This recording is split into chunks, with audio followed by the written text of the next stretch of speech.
Following your answer, it sounds slightly as if you're saying back to the future, because you're saying that the old skills of the Foreign Office, which were to be analytical, to drill down into problems, to have language skills, to have culture, other people's culture skills and so on, are needed every bit as much, if not more, in the digital age, when the temptation is to spend most of your day sitting in front of a screen with your eyes gradually turning square, and not doing any of the things that you ought to be doing, like getting out and meeting real people, listening to their views and so on. Have I got that right? I mean, because if so, I think it's an interesting conclusion to reach, but it is not a revolutionary conclusion.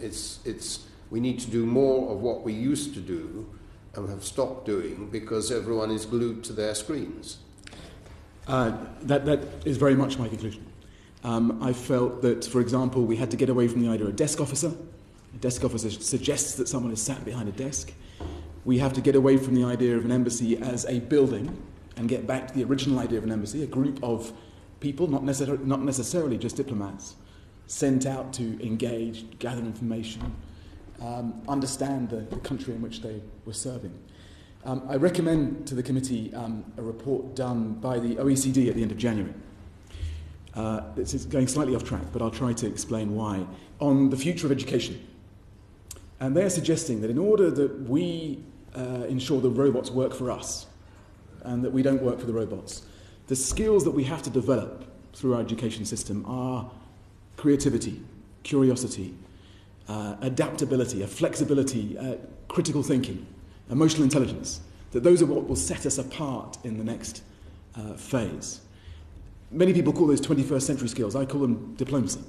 And for me, that puts even more emphasis on the need for diplomacy as a craft and for diplomats to be exactly, as you say, Lord Hannay, away from their desks and out there using those skills, honing those skills and using them. The challenge we've always had is that they're not easy things to test or assess or to measure. It's very difficult to assess someone's curiosity or their adaptability. But for the first time, this OECD report does provide a means, the very start of the conversation about how